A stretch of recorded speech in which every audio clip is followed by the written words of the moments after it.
Buen día, les traemos este nuevo video de Ciencia de los Materiales donde estamos tratando el tema de mecanismos de endurecimiento. Ahora vamos a ver dentro de este tema la parte de elasticidad y plasticidad. Hemos revisado en un video previo lo relacionado a deformación. Existen dos tipos de deformaciones, la deformación elástica y la deformación plástica. Ya habíamos mencionado, hay un par de ejemplos que nos permiten entender la diferencia. Cuando tenemos una deformación elástica es cuando nosotros aplicamos eh, una fuerza externa, como tenemos aquí en la figura. Dejen habilito el puntero, como el que tenemos aquí en esta figura de la liga, que es un excelente ejemplo para entender lo que es una deformación elástica. Aplicamos la fuerza en esta dirección que nos indica y observamos que se genera una deformación, en este caso la liga. Pero ¿qué pasa cuando nosotros retiramos esta fuerza? Regresa la liga a su forma inicial, por lo que podemos decir que la deformación elástica pues se puede considerar de cierta manera transitoria. Es transitoria o se presenta cuando nosotros aplicamos la fuerza. Cuando no aplicamos la fuerza pues obviamente se mantiene con su forma original. Tenemos ahora la deformación plástica que también habíamos comentado, que es cuando tiene una deformación permanente. Aquí tenemos este ejemplo. La mayoría de los metales pues presenta este tipo de deformación plástica. Cuando nosotros aplicamos una cierta magnitud de fuerza, pues ¿qué ocurre? Deformamos de manera permanente en este caso al material. Esto pues lo podemos entender de la siguiente manera.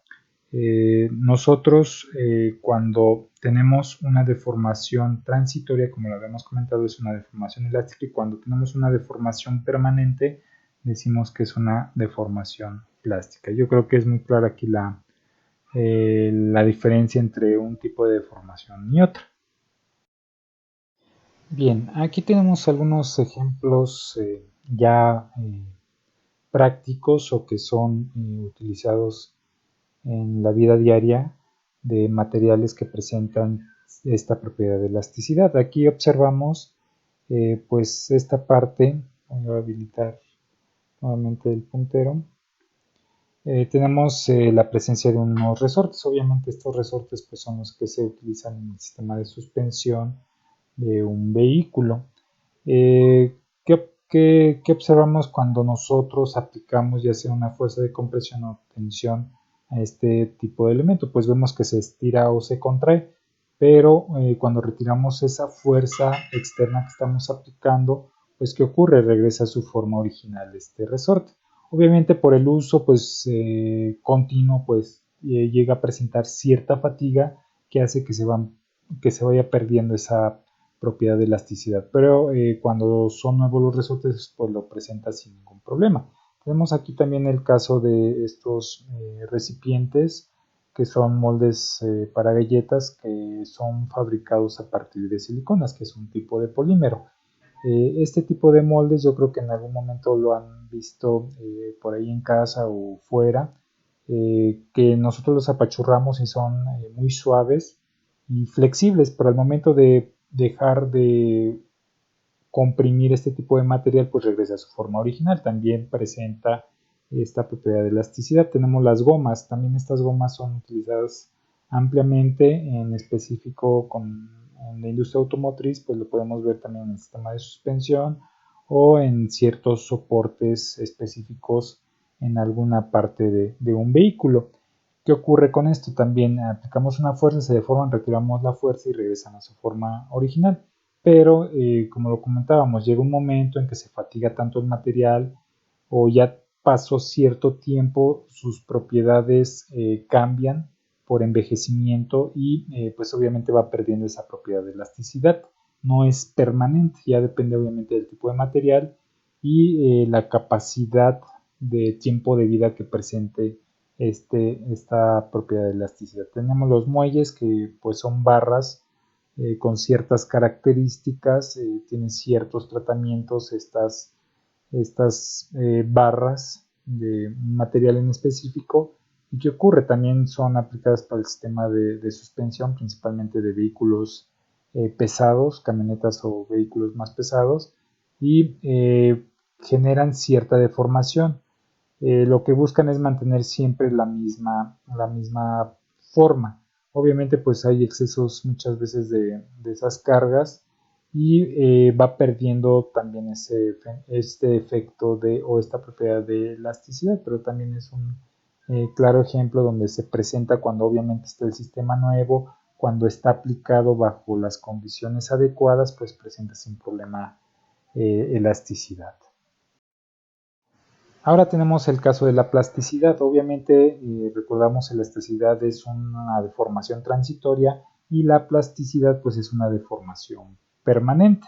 Son plásticos cuando los podemos deformar, pero esa deformación queda de forma permanente. Aquí tenemos que muchos de los materiales cerámicos, arcillas, los utilizamos para ciertos refractarios o ciertas esculturas o elementos de cocina y pues adquieren la forma que nosotros le estamos dando previamente a cierto proceso principalmente de secado. Ya una vez que se seca, pues se mantiene en la forma en la cual nosotros deformamos para adquirir la forma deseada. Tenemos el alambre, también el alambre son muchas veces o la mayoría de las veces fabricados de metal o aleaciones. ¿Y qué ocurre? Por sus características geométricas, por su sección transversal, por la misma propiedad del material, nosotros aplicamos una deformación y queda de manera permanente.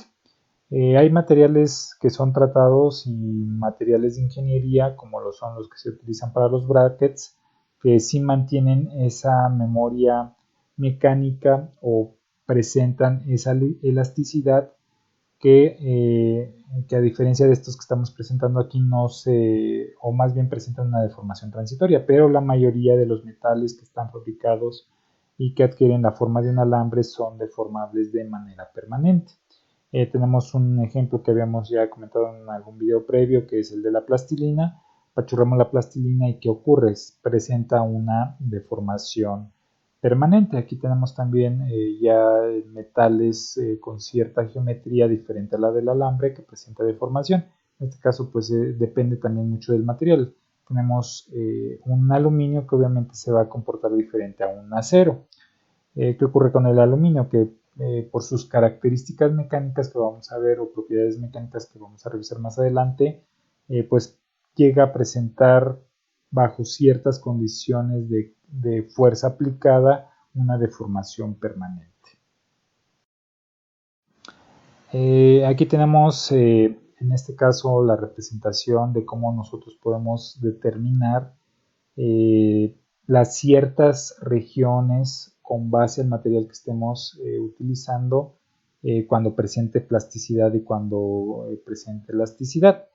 Para eso nosotros nos apoyamos de un ensayo que es el ensayo de tensión o compresión o tensión y compresión, en el cual nosotros podemos obtener una curva o un diagrama que se conoce como el diagrama de esfuerzo de formación. Esta es ampliamente utilizada en la industria metalmecánica para poder determinar las propiedades mecánicas de los materiales. Aquí tenemos la probeta que ya está normalizada, ya están las normas para obtener las dimensiones de la probeta, evaluarla y poder obtener estas características que a su vez que nos permiten dar o determinar la elasticidad y la plasticidad de los materiales. Aquí observamos el proceso, nosotros estiramos, voy a poner un momento el lápiz para pues tratar de representar aquí con un dibujo lo que ocurre. Tenemos esta máquina, esta mordaza se va para arriba, esta mordaza se va para abajo y ¿qué ocurre? Se empieza a estirar esta, este elemento o esta probeta de ensayo del material que nosotros queremos obtener su curva característica de esfuerzo de formación. ¿Qué ocurre? Presenta este comportamiento de la curva. ¿Qué ocurre con la probeta? Pues va evolucionando de tal manera que va cambiando y se va deformando permanentemente hasta llegar a la falla o a la rotura. Vamos a ver las características de esta curva y determinar cómo identificar la región y a qué se refiere a cada región para que nosotros podamos determinar la parte de elasticidad y la parte de plasticidad de un material. Bien, aquí tenemos un diagrama de esfuerzo de formación. Se manejan dos tipos de esfuerzo, el esfuerzo ingenieril, que es representado con la S, y el esfuerzo real, que es representado con el sigma. Estos dos términos son ampliamente utilizados principalmente en el área de materiales, obviamente, y en el área de diseño. ¿Por qué? Porque con base a estos conceptos nosotros tenemos que hacer la selección de los materiales debido a que va relacionado directamente las cargas aplicadas a los materiales. Entonces nosotros determinando este tipo de curvas podemos decir si es apto para ciertas aplicaciones en específico.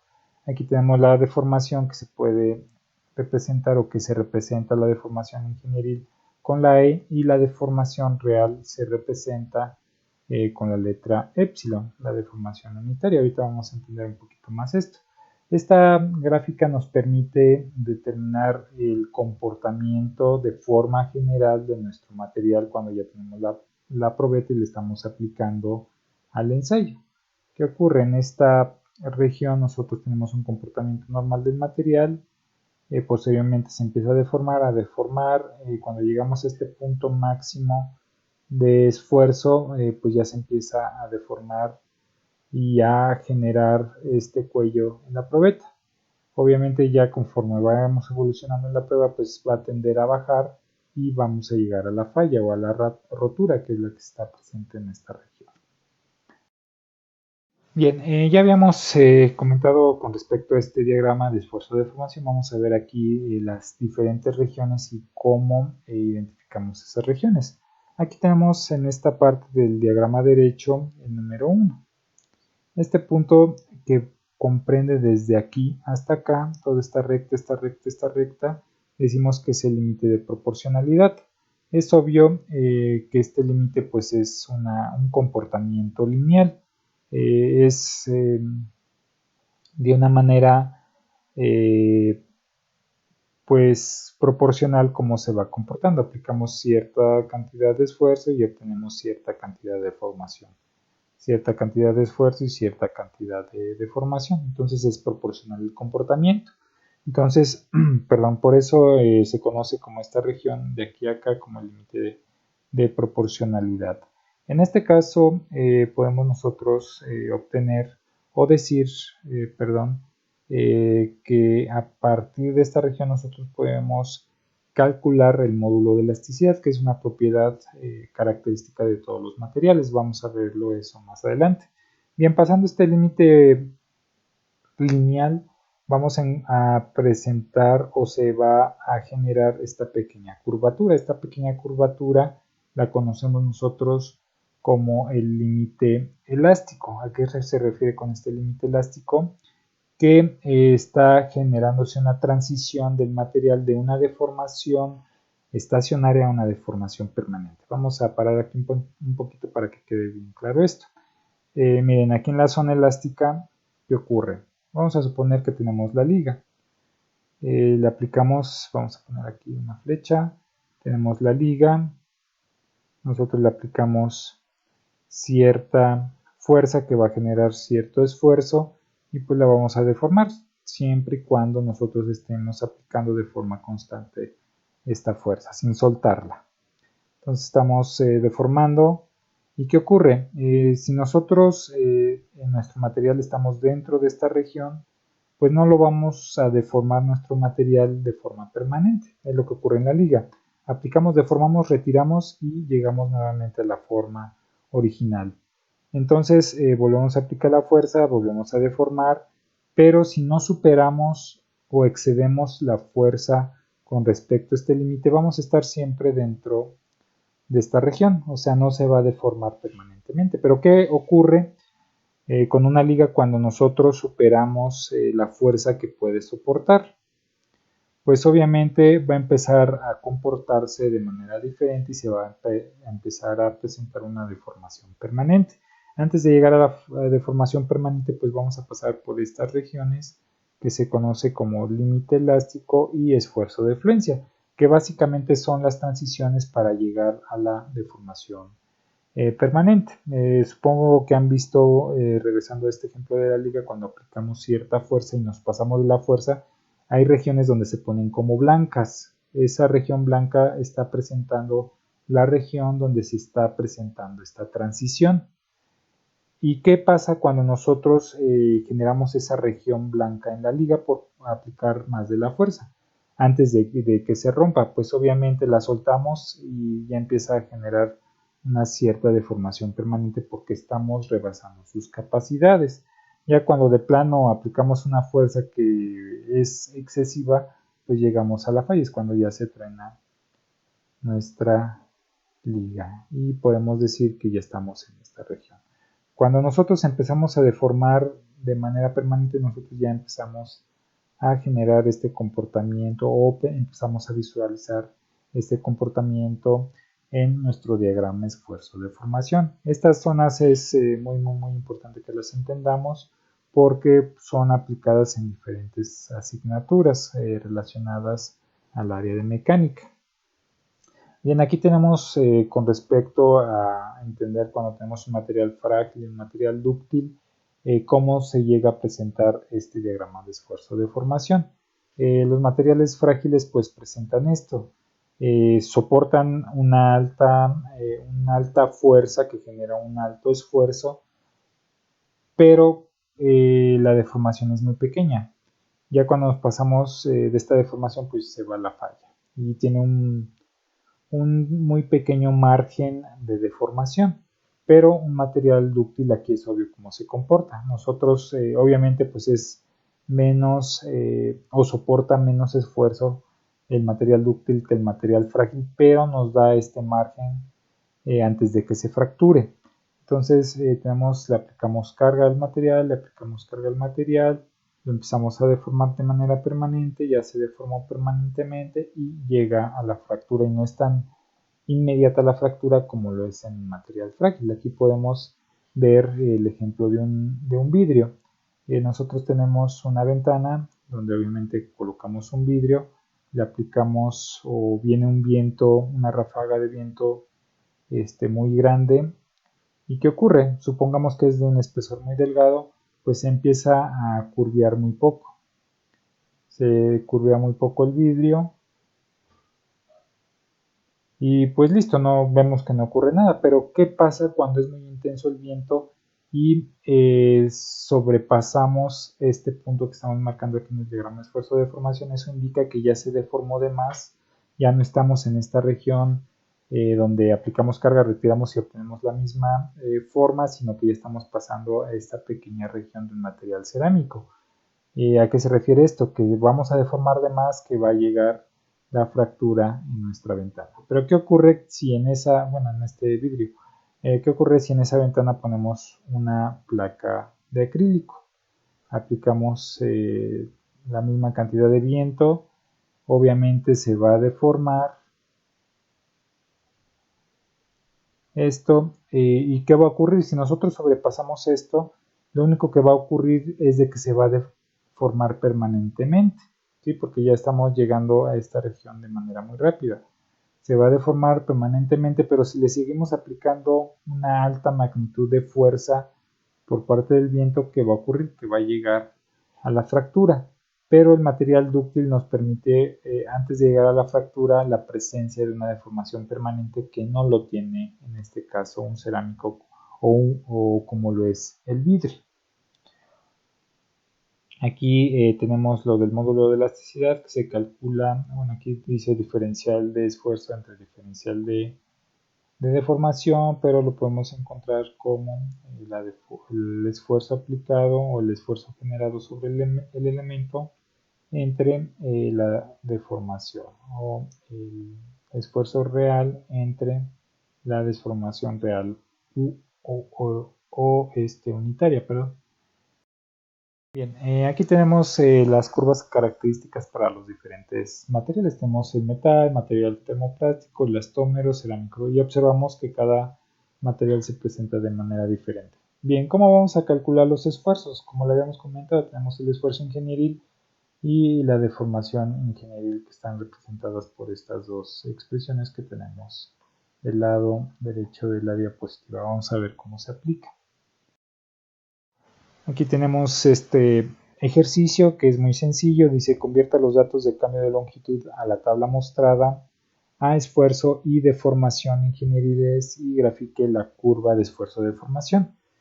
Aquí ya nos da estos resultados, que es lo que nos está pidiendo realmente el ejercicio, pero vamos a ver cómo llegaron a estos resultados.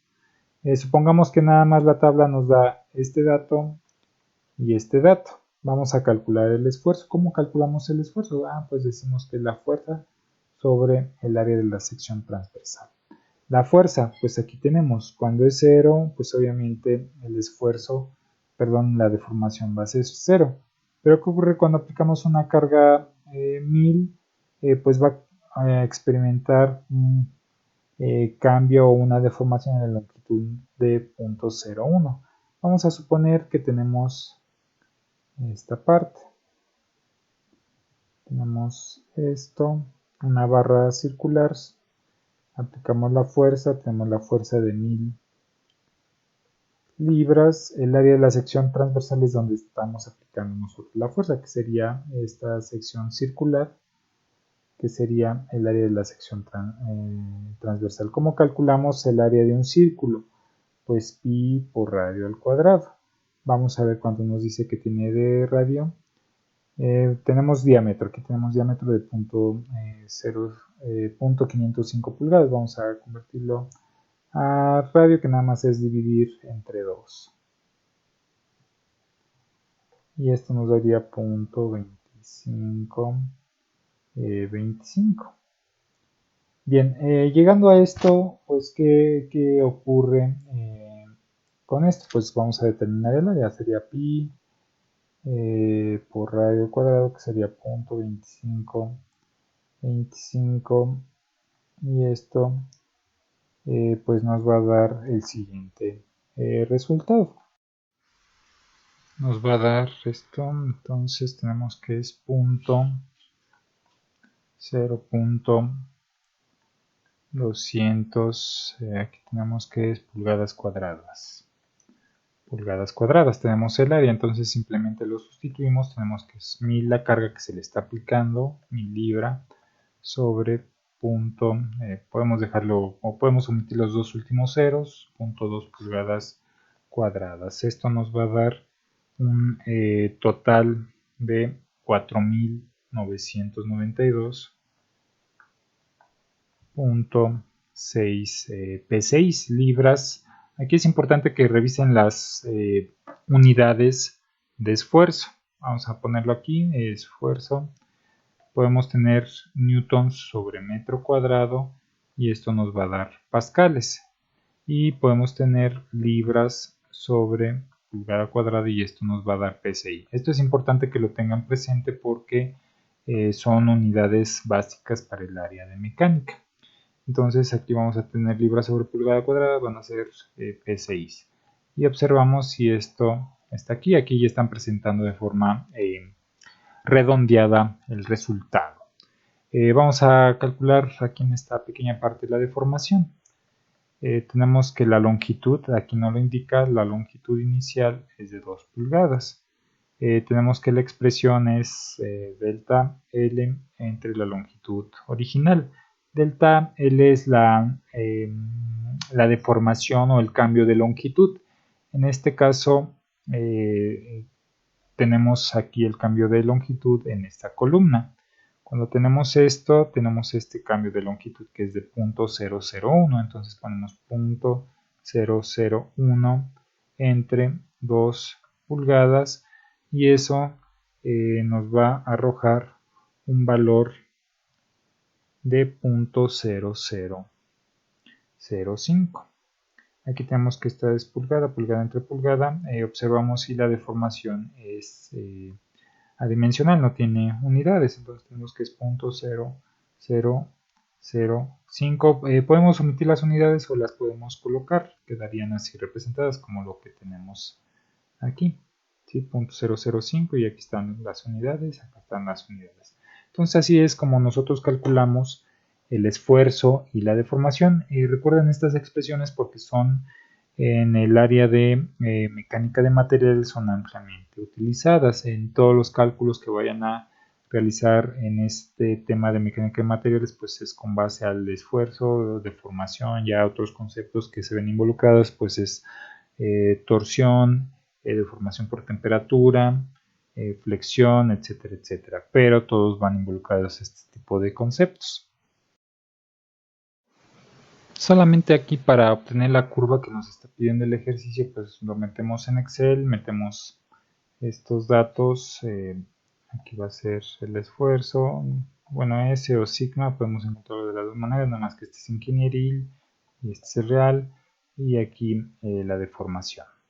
Entonces ponemos, estos van a corresponder, estos datos al eje Y y estos datos al eje X. Ahí los graficamos en Excel y obtenemos ahí la gráfica o el diagrama de esfuerzo de deformación. Aquí es de cierta manera obvio que hasta aquí nosotros vamos a tener el límite elástico o la límite proporcional, donde podemos aplicar, retirar, aplicar y retirar la carga y se va a mantener sin deformar el elemento que estamos trabajando, que en este caso es una aleación de aluminio. Ya pasando de este esfuerzo, si aplicamos una fuerza mayor a esto, que sería por aquí, si aplicamos una fuerza, una carga de 7000, nosotros ya no tenemos tanto este comportamiento y estaríamos por aquí y ya tendríamos nosotros la presencia o estaríamos iniciando la presencia de una deformación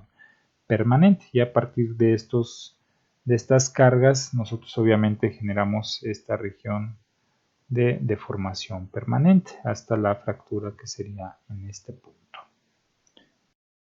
Aquí tenemos este otro ejercicio que dice una barra de aluminio debe soportar una fuerza aplicada de 45.000 libras. En la figura se muestra la curva esfuerzo de formación ingenieriles para la aleación de aluminio a utilizarse. A fin de que la seguridad sea infalible, el esfuerzo máximo permisible de la barra se limita a 25.000 psi. Nos ubicamos por cuestiones de seguridad, pues lo bajamos un poquito el límite y vamos a trabajar con respecto a esto. Dice el cual está debajo de la resistencia de referencia del aluminio. La resistencia de la referencia del aluminio, pues obviamente sería esta región de aquí. No quieren llevarlo a esta región, no quieren tener esta región de tolerancia antes de que empiece a deformarse, o sea, no llegar a estos puntos. Lo que se quiere es evitar llegar a esta región, entonces nos pide que lo siguiente, la barra debe de ser al menos de 150 pulgadas de largo, pero no debe deformarse de manera elástica más de 0.25 pulgadas cuando se aplique la fuerza. Diseña una barra apropiada. Vamos a generar una barra apropiada para este caso. Bien, nosotros tenemos las siguientes expresiones, que tenemos el esfuerzo es igual a la fuerza sobre el área y la deformación es igual al cambio o a la deformación generada sobre la longitud. Vamos primero a trabajar con respecto a esto. Tenemos que la deformación, el cambio de longitud, pues sería el punto 25. No se quiere que se estire más de 0.25 pulgadas. 0.25 pulgadas, la longitud que tenemos o que queremos generar es de 150 pulgadas.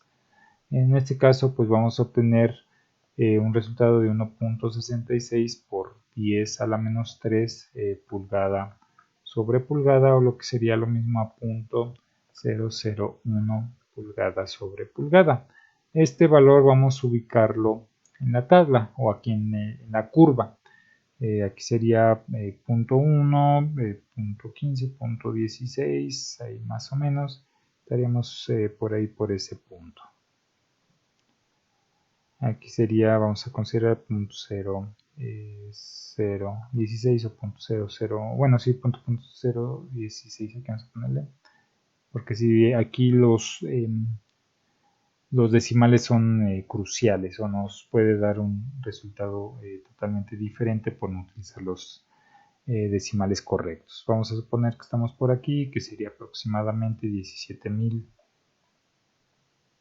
P6. Bien, tenemos esta magnitud 17.000 psi es lo que se deba deformar si nosotros consideramos que no se estire más de 0.25 y que tenga una longitud de 150. Entonces tenemos que el esfuerzo que nosotros vamos a lograr con estas características es de 17.000 psi. Pero nada más tenemos la longitud. Necesitamos calcular el diámetro de nuestra varilla. Aquí tenemos entonces que para poder determinar ese diámetro podemos hacer lo siguiente. Nosotros conocemos la fuerza, que sería esta de 45.000 libras, y conocemos ya el esfuerzo, que es el que tenemos aquí marcado. Entonces vamos a despejar fuerza sobre esfuerzo y nos va a quedar de la siguiente manera: 45.000 libras entre 17.000 psi, que sería 17.000 libras sobre pulgada cuadrada, y esto nos va a arrojar un área de 2.647 pulgadas cuadradas. Pero eso no nos dice nada, simplemente tenemos aquí nuestra barra. Tenemos que aplicamos una fuerza de 4.500 libras, bueno, perdón, 45.000 libras, pero necesitamos conocer esta sección transversal. Conocemos el área, pero no como tal el diámetro o el radio. Conocemos la longitud, que es de 150 pulgadas, pero hasta ahí no conocemos este diámetro. Vamos a conocerlo. Si sabemos que es una sección transversal circular, pues sabemos que el área de un círculo es pi por radio al cuadrado. Conocemos este término, conocemos pi, el radio lo podemos conocer despejando esta expresión, que nos quedaría a por pi, esto raíz cuadrada. Haciendo la sustitución correspondiente, vamos a obtener la raíz cuadrada del área, que sería de 2.647 pulgadas cuadradas por pi. Resolvemos esta expresión y nos va a dar un resultado de 0.917 pulgadas. Esto sería ya el radio. Si queremos el diámetro, simplemente multiplicamos por 2 esta cantidad y nos va a dar de 1.83 pulgadas. Y ya obtenemos ahí las dimensiones de nuestra barra. Va a quedar de 150 de longitud con un diámetro de 1.83 pulgadas. Entonces aquí es con base a los datos que nos dio, revisar, entender bien lo que nos está dando el ejercicio, aplicar esta herramienta que tenemos, que es la curva de esfuerzo de formación, aplicar las operaciones pertinentes y listo, ya podemos resolver los ejercicios con base a diferentes cuestiones que nos solicitan.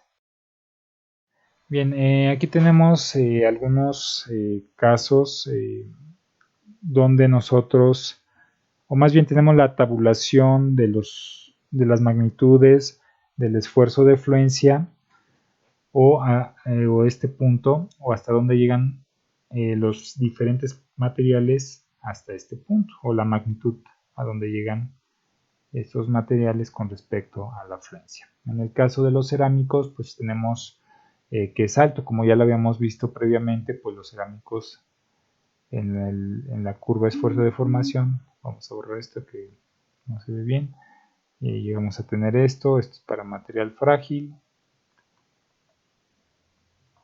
Para un material dúctil, pues la pendiente es un poquito más larga, pero presenta otro tipo de curva. Entonces los cerámicos, recordamos, si se consideran materiales frágiles, y tenemos todo este intervalo con respecto a las magnitudes, pues pudiera decirse comunes con respecto a esta magnitud. Y tenemos los metales, los polímeros y los materiales compuestos. Módulo de elasticidad, ya habíamos mencionado el módulo de elasticidad, que es el que tenemos aquí, lo podemos calcular a partir de esta pendiente. Este es el módulo de elasticidad o módulo de Young. Este es característico de cada material. Un polímero va a tener, o dentro de la clasificación de los polímeros, los diferentes polímeros van a tener un módulo de elasticidad característico. Obviamente también entre los metales va a tener cada metal un módulo de elasticidad característico, el cual a partir de esta este ensayo de tracción o de tensión podemos determinar obteniendo nosotros la curva de esfuerzo de deformación. Lo único que hay que hacer pues, es dividir o hacer esta división. Agarramos un punto de este límite elástico, determinamos cuánto mide S o la magnitud de S y la magnitud de E, la sustituimos acá y obtenemos así fácilmente el módulo de elasticidad de los diferentes materiales. Es importante entender esto o saber la información que nos puede dar la curva de esfuerzo de deformación, porque cuando tenemos materiales nuevos que desconocemos, que no sabemos sus propiedades, podemos obtener todo lo que hemos comentado a partir de esta curva con respecto a materiales nuevos. Obviamente ya hay materiales que han sido reportados, que conocemos su comportamiento, pero cada día salen materiales nuevos, entonces hay que evaluarlos, hay que determinar sus propiedades, y más si tiene la visión de aplicarse en el área de mecánica, pues es súper importante determinar las propiedades mecánicas. Aquí tenemos el módulo de elasticidad característico de los diferentes materiales. Al igual que la resistencia a la fluencia, pues también tenemos aquí el intervalo o las magnitudes que pueden presentar estos materiales. Tenemos la relación de Poisson. En este caso, pues es también un concepto muy interesante y muy utilizado cuando ya entramos con deformación, pero cuando se relaciona el esfuerzo con la deformación de forma directa. Este término de Poisson es ampliamente utilizado cuando ya empezamos a trabajar con respecto a esos términos. Bien, ¿qué es la relación de Poisson? Pues es simplemente la relación de deformación con respecto a las diferentes dimensiones del material. Aquí lo presentamos de manera general, pero vamos a ponerlo aquí un poquito de forma simplificada. Nosotros tenemos, vamos a decir, una barra con sección transversal rectangular. Lo voy a poner aquí arriba. Tenemos ahí esta barra, tenemos de esta manera. Vamos a suponer que es como un chicle. Entonces aplicamos el esfuerzo así en esta dirección. ¿Y qué va a ocurrir con sus longitudes? ¿Qué va a ocurrir con esta longitud de aquí? ¿Y qué va a ocurrir con esta longitud de acá? Si lo estamos estirando, pues obviamente se va a hacer más pequeño, ¿sí? Entonces vamos a poner ahora más pequeño. Se hizo más largo, pero la sección transversal se hizo más pequeña. Entonces supongo que han visto alguna ocasión ese efecto. Lo estiramos, se hace más largo, pero la sección transversal o esta región se hace mucho más pequeña. Entonces los materiales, como lo habíamos comentado, pues presenta esa característica que se conoce como relación de Poisson y es una propiedad específica para los diferentes tipos de materiales. Pues es importante también este concepto porque, como les comento, en el área de, o cuando estén ustedes cursando la asignatura de mecánica de materiales, pues es muy ampliamente utilizado este concepto de relación de Poisson o razón de Poisson, como también se puede encontrar, así como el módulo de elasticidad. Aquí tenemos la expresión para poder determinarla. Nosotros podemos hacerlo de la siguiente manera. Si tenemos el plano cartesiano, vamos a ponerlo aquí, de esta manera. X, Y, Z, si lo ponemos así, o podemos poner con respecto a la conveniencia estos ejes. Alguna bibliografía lo maneja así, otra bibliografía maneja este como X, como Y, sería como X, Y y Z. Por lo regular la Z pues queda arriba, ya depende mucho del autor ahí. Entonces ya depende, lo único que hacemos es determinar esta deformación y determinar la otra deformación en la otra longitud. Lo dividimos y ya obtendríamos nosotros la razón o relación de Poisson. Entonces, como les comentaba, esto es muy importante también para poder resolver diferentes tipos de materiales cuando nosotros estemos principalmente relacionando la deformación con el esfuerzo. Y bien, esto sería todo en este video. Ya posteriormente les vamos a traer más con respecto a esto de tratamientos o mecanismos de